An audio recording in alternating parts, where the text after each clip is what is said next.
Salem, Massachusetts, 1692. L'air sentait la fumée et la peur. Sur la place, une vieille femme de 77 ans, Margaret Scott, tremblait sous le regard froid de ses voisins. Son crime, disait-on, avait été de regarder une vache malade de la mauvaise manière. Cette accusation absurde suffit à en faire la 19e victime d'une hystérie qui n'avait, en réalité, rien de surnaturel. Derrière les bûchers, les cris et les aveux forcés se cachait quelque chose de bien plus sombre. Le pouvoir humain dans sa forme la plus calculée. Lo que nadie decía entonces, y que pocos comprenden aún hoy, es que las casas de brujas no fueron simples explosiones de superstición medieval. Fueron programas diseñados con precisión por juristas, teólogos y autoridades que comprendieron perfectamente cómo usar el miedo como instrumento de control. No fue ignorancia, sino estrategia. Cada juicio, cada tortura, cada ejecución era una pieza más de una maquinaria de poder que necesitaba víctimas para sostener su autoridad. Mientras los campesinos temblaban ante la idea de un pacto con el demonio, los doctores de la ley escribían manuales enteros sobre cómo detectar y castigar a los sospechosos. El Malleus Maleficarum, redactado por los dominicos Heinrich Kramer y Jacob Sprenger, no era un texto de fe, sino un manual técnico para destruir cuerpos y voluntades. Su precisión rivalizaba con la de los tratados médicos de la época. Los inquisidores no improvisaban, seguían protocolos. Entre los siglos XV y XVII, Europa se convirtió en un laboratorio del dolor. Los tribunales religiosos publicaban guías detalladas sobre cómo interrogar, confesar y castigar. Los números estremecen. Más de 60.000 personas fueron ejecutadas, pero el verdadero horror se multiplicaba en silencio. Por cada cuerpo quemado, 10 eran torturados, encarcelados o despojados de sus bienes. 500.000 de vidas arrasadas por un mecanismo que mezclaba teología, política y economía. Y lo más inquietante, la caza de brujas alcanzó su apogeo durante el Renacimiento, el mismo periodo en que Galileo observaba los cielos y Shakespeare escribía sus tragedias.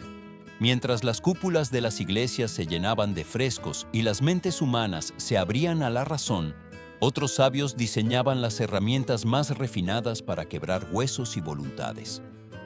La crueldad y la inteligencia marchaban de la mano. Los inquisidores eran arquitectos del miedo. Sus métodos eran científicos, sus juicios legales y sus ejecuciones, un espectáculo público. La tortura se convirtió en arte, el dolor en lenguaje, la confesión en moneda de cambio. Lo que comenzó con superstición terminó como sistema. Margaret Scott no fue víctima del demonio, sino de una sociedad que descubrió cuán rentable podía ser el terror. Y así, mientras el humo de su hoguera se disolvía en el cielo de Massachusetts, Europa y América se preparaban para perfeccionar el arte del tormento. La maquinaria apenas comenzaba a girar. Pendant des siècles, on a répété que les chasses aux sorcières étaient le fruit de l'ignorance, d'une Europe sombre dominée par le fanatisme. Mais la vérité est plus dérangeante. La torture des sorcières fut le résultat de la science appliquée à la douleur.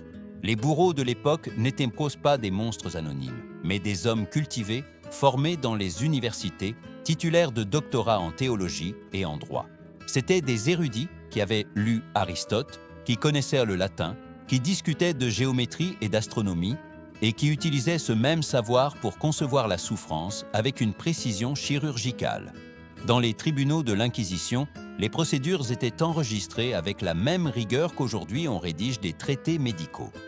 Il existait des règles exactes sur la manière d'attacher une victime, la durée de l'interrogatoire, le nombre de fois où un instrument pouvait être appliqué avant de causer la mort.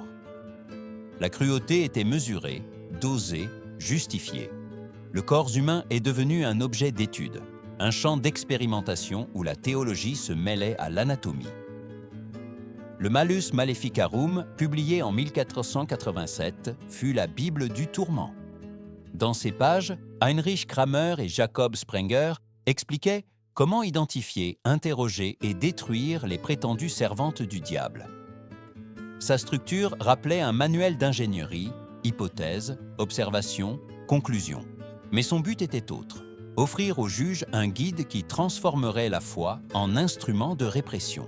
Les inquisiteurs n'improvisaient pas. il suivait des formules. La Renaissance, cette époque de lumière, d'art et de découverte, fut aussi l'ère de l'obscurité institutionnalisée.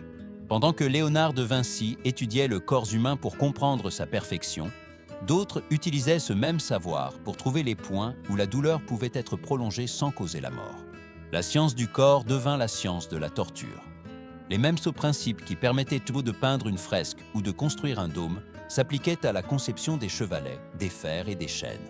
Les manuels de torture circulaient dans toute l'Europe comme s'il s'agissait de traités sacrés. Ils étaient imprimés en latin, traduits en allemand, en français, en espagnol. Ils détaillaient les méthodes d'interrogatoire, les types de nœuds, les positions du corps, les réactions psychologiques. Chaque bourreau était aussi un érudit, chaque douleur une leçon. Entre 1500 et 1700, les universités et les tribunaux travaillèrent ensemble pour faire du châtiment une science. Les théologiens justifiaient la violence comme une purification de l'âme. Les juristes la codifiaient en loi. Les médecins veillaient à ce que la victime ne meure pas avant de confesser. Tout était fait au nom de l'ordre divin. La machinerie fonctionnait avec une précision effrayante. La peur maintenait l'obéissance. L'obéissance nourrissait le pouvoir. Tandis que Galilée observait les astres et Shakespeare écrivait sur l'ambition et la folie, dans les sous-sols des châteaux européens, on expérimentait l'anatomie du désespoir. Là, les ingénieurs de la douleur construisaient les machines de l'enfer. Car la chasse aux sorcières, plus qu'une guerre contre le mal, fut une leçon sur la manière dont la connaissance peut se retourner contre l'être humain lorsqu'elle se divorce de la compassion. La science de la souffrance était née et sa perfection se manifesterait bientôt dans les instruments qui feraient trembler l'Europe entière. À l'été 1782, dans le petit canton suisse de Glaris, une femme nommée Anna Göldi attendait son destin. Ses poignets étaient meurtris par les cordes et sa peau couverte de contusions. Elle serait la dernière personne exécutée pour sorcellerie en Europe. Mais avant de mourir, les juges voulaient vérifier la vérité au moyen d'un instrument d'une précision diabolique, la chaise des sorcières. À première vue, ce n'était qu'une chaise en fer. Mais en s'approchant, sa vraie nature se révélait. Des centaines de pointes d'acier aiguisées couvraient l'assise, le dossier et les accoudoirs, placés avec une précision anatomique. Les ingénieurs qui l'avaient conçu savaient exactement où appuyer pour produire le maximum de douleur sans causer la mort immédiate. La géométrie du tourment. La victime était dénudée, ligotée avec des sangles de cuir et assise sur le fer froid. Dans la première phase, les accusations lui étaient lues d'une voix solennelle. C'était le prélude de la peur. Dans la seconde, des braseros s'étaient allumés sous l'assise et le métal commençait à chauffer peu à peu. Dans la troisième, les sangles étaient mirées avec des vis jusqu'à ce que les pointes pénètrent la chair.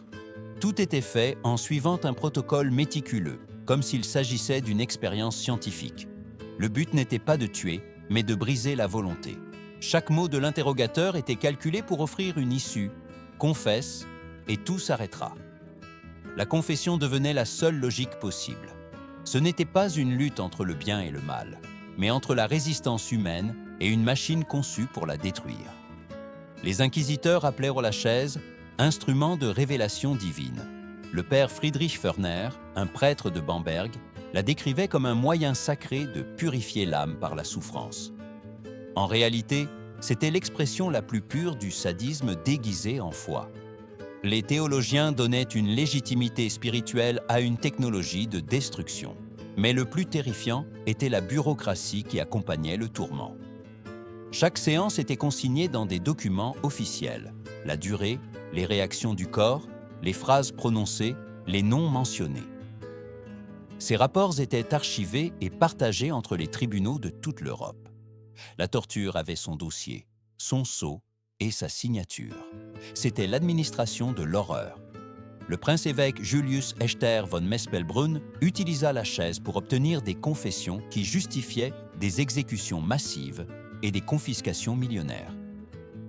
Dans sa juridiction, plus de 900 personnes furent exécutées et leurs biens passèrent à l'Église. La chasse aux sorcières ne purifiait pas seulement l'âme, elle remplissait aussi les coffres du pouvoir.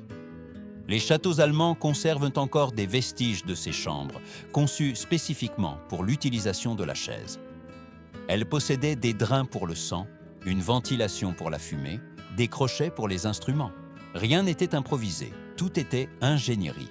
Les proportions du corps humain étaient étudiées comme s'il s'agissait de construire une cathédrale, sauf qu'ici, l'autel était la douleur. Le cas d'Anna Göldi symbolisa la fin d'une ère, mais aussi son hypocrisie. Pendant que Mozart créait l'enlèvement au sérail, elle brûlait sur le bûcher, témoignage vivant d'une Europe qui pouvait composer des symphonies célestes tout en fabriquant des outils infernaux. Son histoire fut l'écho de toutes les voix réduites au silence avant elle. Les milliers de femmes qui moururent entre prières et cris, accusées non de leur péché, mais de leur vulnérabilité. La chaise des sorcières n'était pas seulement un objet, c'était une idée, la conviction que la souffrance pouvait fabriquer la vérité. Et cette idée, née dans les laboratoires de la foi et de la raison, resterait vivante bien après l'extinction du dernier feu. Dans l'Angleterre du XVIIe siècle, la peur était devenue un commerce. Personne ne l'a mieux compris que Matthew Hopkins, un jeune avocat frustré qui décida de se réinventer en chasseur général de sorcières. Entre 1645 et 1647, ses méthodes condamnèrent plus de 300 personnes, et sa fortune grandit au même rythme que les cris de ses victimes. Son arme la plus efficace n'était ni une épée ni un bûcher, mais un étang. On l'appelait l'épreuve de l'eau. Le principe était simple et pervers. L'eau, élément pur de Dieu, rejetait le corps de ceux qui avaient pactisé avec le diable. Si l'accusée flottait, elle était coupable. Si elle coulait, elle était innocente. Mais elle mourait avant d'être secourue. Dans les deux cas, la justice divine était satisfaite. Aucune sorcière ne survivait à la logique des hommes. Hopkins transforma cet absurde en un spectacle. Il convoquait les villages, organisait les épreuves dans des étangs publics où des familles entières venaient assister à ce qu'elles croyaient être un acte de foi. Les femmes étaient ligotées, pieds et poings, les pouces attachés aux gros orteils et jetées à l'eau entre prières et cris. La foule observait le corps tourner, couler ou flotter, attendant un signe du ciel. Mais ce qu'ils voyaient réellement était une exécution lente et légale. L'une des premières victimes fut Elizabeth Clark, une veuve à une seule jambe, accusée par ses voisins d'avoir des familiers démoniaques sous forme d'animaux. Hopkins la conduisit devant la foule et ordonna son épreuve. Liée par des cordes trempées, Elizabeth fut lancée dans l'étang. Son corps coula sous le poids de ses vêtements et de la peur. Quand elle refit surface sans vie, Hopkins proclama son innocence et il fut payé pour ses services. Chaque procès était une affaire lucrative. Les villages payaient Hopkins pour purifier leur communauté et il recevait en outre une partie des biens confisqués aux condamnés. La peur devint monnaie, les larmes étaient rentables. Et plus la panique était grande, plus l'argent affluait. Son manuel The Discovery of Witches, publié en 1647, détaillait chaque phase de l'épreuve. Comment attacher, comment observer, comment justifier le résultat. C'était un guide de meurtre déguisé en document théologique. Hopkins avait transformé la superstition en système, le crime en métier. Les rivières d'Angleterre devinrent des cimetières invisibles. Là ne flottaient pas des sorcières, mais des mères, des filles et des guérisseuses qui avaient osé être différentes. Les villages restèrent marqués par l'écho de ces cris, par l'odeur de l'eau et la honte. L'épreuve de l'eau fut le miroir le plus cruel de son temps. Une foi qui cherchait la pureté dans la mort et une justice qui trouvait profit dans le sang. Hopkins mourut jeune, consumé par la même fièvre qu'il avait semée. Certains disaient que le diable l'avait réclamé, d'autres qu'il fut victime de la peur même qu'il avait vendue. Mais le mal était déjà fait. L'Europe entière avait appris que la terreur pouvait flotter. Le 19 mai 1545, le ciel de Genève se teinta de rouge. Ce n'était ni l'aube ni le crépuscule, mais le reflet de 34 corps brûlants en une seule journée. Ce jour-là fut appelé la Grande Purification. Les autorités religieuses avaient décidé de nettoyer la ville de toute hérésie, et elles le firent par le feu, l'élément qui, selon elles, séparait le divin de l'impur. Mais ce qui s'élevait réellement au-dessus des flammes n'était pas la justice céleste, mais le spectacle de la peur. Loin d'être des actes improvisés, les bûchers étaient d'authentiques œuvres d'ingénierie. Architectes et théologiens travaillaient ensemble pour concevoir les lieux d'exécution. Les échafauds étaient construits selon les principes des amphithéâtres romains. Gradins en pierre, larges couloirs, bonne visibilité. On calculait les lignes de vision, la direction du vent, même l'acoustique, afin que les cris des condamnés résonnent jusqu'au dernier rang. La terreur devait être entendue clairement. Les bourreaux empilaient le bois selon des techniques précises. En bas, le bois vert. En haut, le sec. Ainsi, le feu brûlait lentement, assurant que les victimes restent vivantes le plus longtemps possible. Certains échafauds incluaient des chambres creuses qui s'effondraient au bon moment, laissant tomber les corps sur les braises ardentes. La douleur était prolongée, le spectacle parfait. Jean Calvin, réformateur de Genève et figure centrale de ce mouvement, supervisait en personne bon nombre de ces procès. Tandis que les condamnés étaient ligotés, il prêchait depuis une chaire proche, expliquant que les flammes purifièrent l'âme et défendaient la vraie foi. Le public écoutait, pleurait, et puis applaudissait quand la fumée montait au ciel. C'était du théâtre religieux, de la propagande et un châtiment en une seule scène. Les couteaux-membres du feu étaient facturés aux familles des condamnés. Si quelqu'un voulait récupérer les cendres de sa mère ou de sa sœur, il devait payer le tribunal. De plus, les biens des exécutés étaient confisqués, ce qui finançait de nouveaux procès et de nouveaux bûchers. La foi brûlait avec l'argent. La mort était rentable. Un cas se distingua par sa cruauté. Celui de Michel Chaudon, une femme accusée de propager une peste par des sortilèges.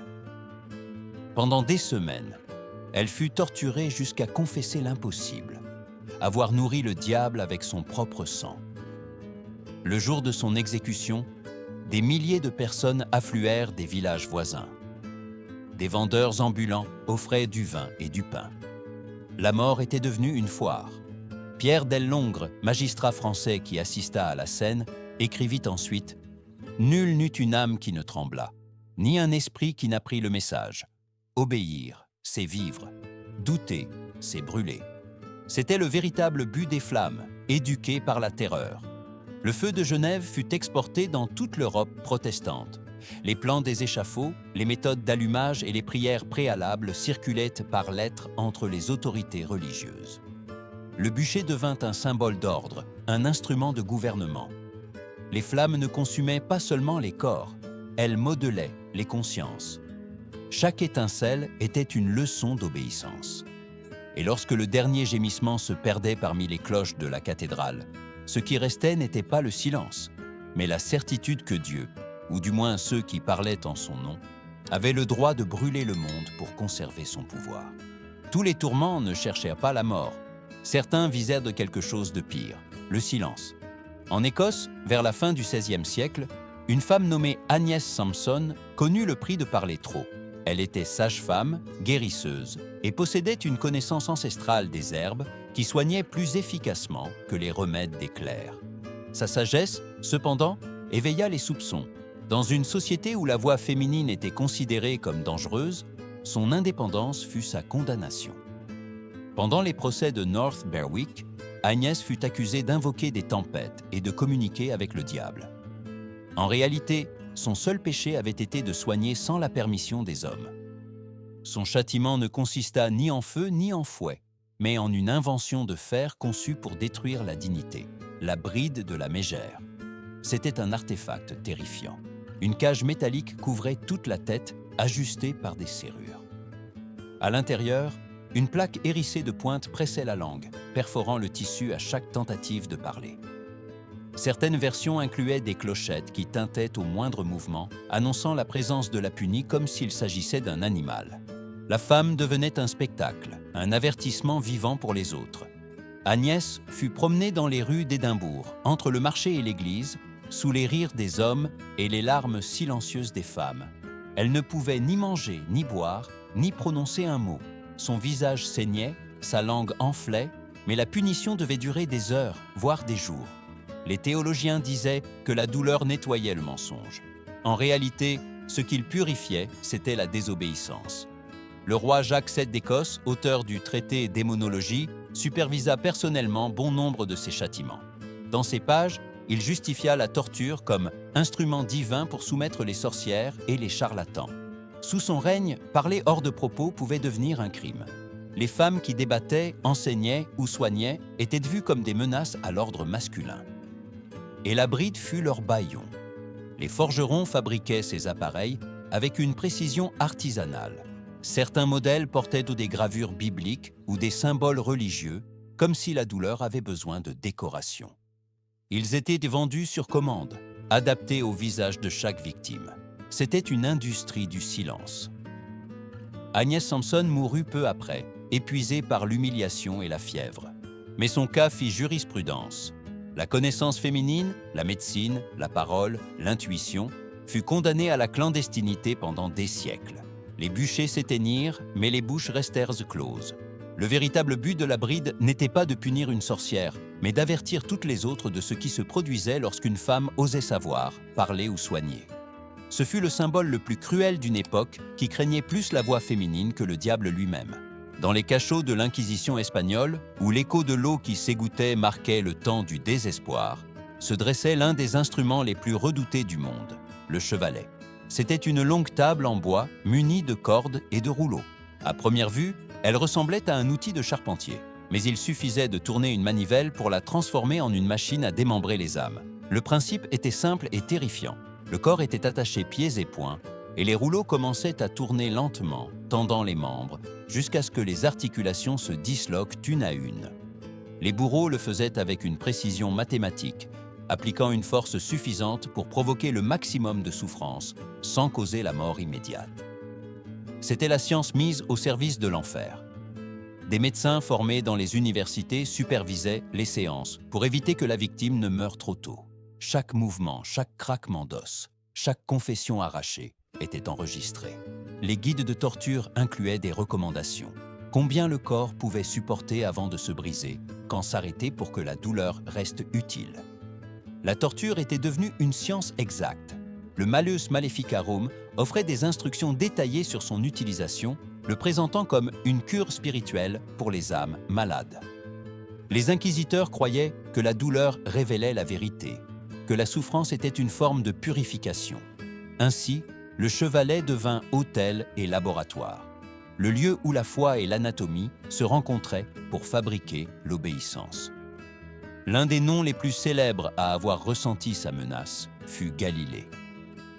En 1633, lors de son procès devant le Saint-Office, on lui montra le chevalet. Il ne l'essaya pas, mais fut contraint de le contempler de près pendant que les juges lui décrivaient, avec une sérénité scientifique, comment ses os seraient étirés jusqu'à se briser. Il n'eut pas besoin de le toucher. La simple vue de l'instrument suffit à briser son esprit. Galilée, l'homme qui avait mesuré les cieux, finit agenouillé devant les hommes qui mesuraient la douleur. Dans certains endroits, les bourreaux ajoutaient du feu ou des poids pour intensifier la torture. En Italie, les rouleaux étaient chauffés avec des braises. En Allemagne, des pierres étaient suspendues aux poignets ou aux chevilles pour augmenter la tension. Les corps devenaient des cartes de la souffrance humaine, les articulations des points de rupture de l'âme. Pendant des jours, les victimes étaient étirées et libérées, puis de nouveau attachées. L'alternance entre espoir et agonie faisait partie de la méthode. Celui qui survivait le faisait mutiler, les épaules disloquées, les nerfs détruits et l'esprit brisé. Celui qui mourait servait d'avertissement. Le chevalet fut le symbole le plus pur d'une époque qui confondit la discipline avec la vertu et l'obéissance avec la vérité. Il représenta le triomphe de la raison sans compassion, de la technique sans âme. Dans ses cordes résonnait une leçon éternelle. La connaissance sans miséricorde peut être plus destructrice que l'ignorance. Dans les sous-sols du pouvoir, où la lumière ne pénétrait pas, le son de la corde qui se tendait était l'hymne de l'ordre, et la douleur, sa prière la plus fidèle. Si le chevalet démembrait les corps avec la précision d'un chirurgien, l'estrapade les détruisait avec la simplicité de la gravité. C'était une technique aussi ingénieuse qu'inhumaine. Le propre poids du corps devenait un instrument de torture. L'accusé était pendu par les poignets, les bras attachés dans le dos, puis lentement soulevé par une poulie. À cet instant, le corps se transformait en son pire ennemi. La douleur arrivait comme une vague qui montait des épaules jusqu'à l'âme. Les articulations se disloquaient avec un craquement sourd et la victime restait suspendue dans un silence insupportable. Il n'y avait ni sang ni feu, seulement la lente certitude que le corps se déchirait sous le poids de sa propre existence. Les inquisiteurs préféraient l'estrapade pour son élégance. Elle ne laissait pas de marques visibles immédiates, ce qui permettait de la présenter comme une mesure de persuasion, non de châtiment. Dans leur registre, les juges notaient froidement « Il a subi l'élévation 3 fois sans confesser », comme s'il s'agissait d'une expérience et non d'une agonie. Pendant le procès de Galilée, les cardinaux lui décrivirent minutieusement le fonctionnement du mécanisme. Ils lui expliquèrent que s'il persistait dans son hérésie, il serait pendu ainsi, avec des poids attachés aux pieds pour augmenter la tension. L'ironie était insupportable. L'homme qui avait révélé les secrets de la gravité tremblait devant la force qui allait maintenant être utilisée pour le détruire. La même loi qui maintenait les planètes sur leur orbite pouvait lui arracher les bras. Certains bourreaux ajoutaient des mouvements brusques, des tiraillements inattendus qui multipliaient la douleur et disloquaient les os de manière imprévisible. Chaque secousse était un cri arraché, chaque craquement un triomphe pour ceux qui croyaient servir Dieu. L'estrapade ne cherchait pas seulement la souffrance physique, mais aussi l'humiliation spirituelle. Pendre un être humain comme un animal, réduire son corps à de la pure matière. Les théologiens appelaient cette méthode la suspension de la culpabilité. Ils disaient que le corps, en étant élevé, restait entre le ciel et la terre, suspendu en pénitence. Mais en réalité, ce qui montait n'était pas l'âme, mais l'horreur. Les victimes qui survivaient restaient marquées à jamais, les bras tordus, les épaules affaissées, les cicatrices invisibles de la peur. On les voyait marcher dans les rues, traînant leur difformité comme un sermon vivant, la preuve de ce qui se produisait quand quelqu'un osait penser. L'estrapade fut la preuve finale que la torture avait atteint le raffinement absolu. Point n'était besoin de feu, ni de lame, ni de sang. La gravité suffisait, la loi la plus pure de l'univers, mise au service de la douleur humaine. À l'automne 1692, à Salem, l'air sentait la terre humide et le désespoir. Les bûchers fumaient encore lorsqu'un vieil homme de 80 ans, Giles Corey, fut conduit au champ où son gibet serait érigé. Ce n'était ni flamme ni corde qui l'attendait, mais quelque chose de plus lent, de plus méthodique, de plus cruel, la presse. Un instrument qui n'avait besoin ni de fer ni de feu, seulement de pierre. Son crime avait été de refuser de plaider. Les juges lui exigeaient un verdict, coupable ou innocent. Mais Corey savait que les deux options le mèneraient à la mort. S'il confessait, il serait pendu et ses biens seraient confisqués. S'il se déclarait innocent, il serait jugé tout de même et sa famille ruinée. Alors il décida de se taire. Dans ce silence résidait sa dernière forme de liberté. La procédure était simple en apparence, mais conçue avec une précision calculée. On l'étendit sur le sol, sur une planche de bois. On en plaça une autre par-dessus, et sur celle-ci, on commença à empiler des pierres, l'une après l'autre. Chacune avait un poids mesuré, chacune augmentait la pression sur sa poitrine jusqu'à ce que les os craquent et que l'air s'échappe de ses poumons. Entre chaque charge, les officiers lui répétèrent la même question. « Vous déclarez-vous coupable ?» Sa réponse fut toujours la même, prononcée d'une voix brisée mais ferme. Plus de poids. Pendant 2 jours, le corps de Corey résista à ce qu'aucune âme ne devrait supporter. Sa langue dépassait de sa bouche, son visage était tuméfié et pourtant il ne parla pas. Les chroniqueurs disent que les bourreaux s'attendaient à le voir supplier. Au lieu de cela, ils virent de la dignité. Ils ne l'écrasèrent pas pour obtenir une confession, mais pour briser un symbole. Corey représentait la limite que le pouvoir ne pouvait tolérer, la désobéissance silencieuse.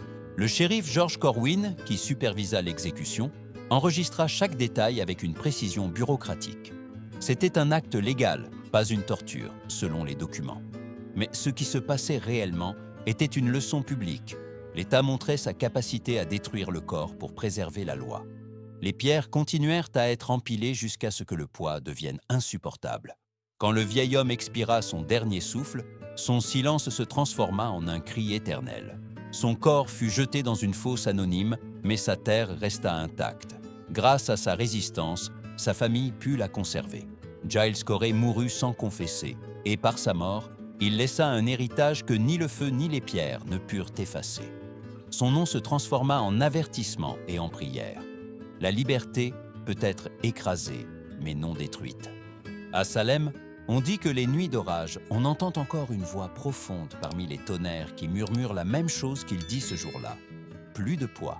À la fin du XVIe siècle, alors que l'Europe semblait s'éveiller de son long sommeil médiéval, un évêque nommé Peter Binsfeld porta l'art de la torture à son point culminant. Il ne se contentait ni du chevalet ni des cordes. Il voulait quelque chose de plus pur, quelque chose qui unirait la science à la foi. Le feu. Il l'appela l'épreuve divine de la chaleur et la présenta comme une cérémonie de purification.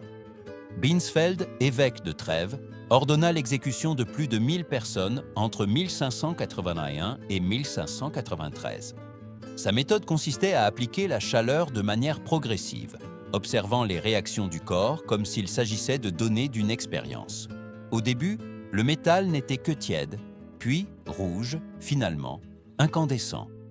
L'objectif n'était pas de tuer immédiatement, mais de maintenir la conscience de la douleur en vie. La confession devait émerger avant la mort. Sa victime la plus célèbre fut Dietrich Flade, un juge qui avait osé critiquer les procès de sorcellerie. Binsfeld l'accusa d'hérésie et l'obligea à prouver son innocence en touchant des plaques de fer chauffées au rouge. Flade, qui avait dédié sa vie à la justice, se vit condamné par la même loi qu'il défendait. Les flammes léchèrent sa peau tandis que l'évêque, drapé dans sa cape dorée, récitait des psaumes. Lorsque le juge tomba, le public applaudit. La foi avait triomphé. Le feu qui en d'autres temps avait symbolisé la lumière de l'esprit devint un outil du pouvoir. On allumait des bûchers non pour éclairer l'obscurité, mais pour la cacher sous l'éclat de l'obéissance. Les théologiens l'appelaient purification. Les hommes, justice. Mais ce qui brûlait n'était pas les sorcières, mais la conscience humaine. Les tortures de Binsfeld furent imitées dans toute l'Europe. Manuels, dessins et traités circulèrent parmi les inquisiteurs comme s'il s'agissait de recettes sacrées. La connaissance avait trouvé son but le plus sombre, la domination absolue du corps et de l'âme par la peur. En regardant en arrière, nous comprenons la paradoxe la plus terrible de cette ère. La même civilisation qui peignit la chapelle Sixtine et composa les œuvres de Mozart, perfectionna aussi les machines du tourment. L'intelligence humaine atteignit les étoiles, mais descendit aussi en enfer.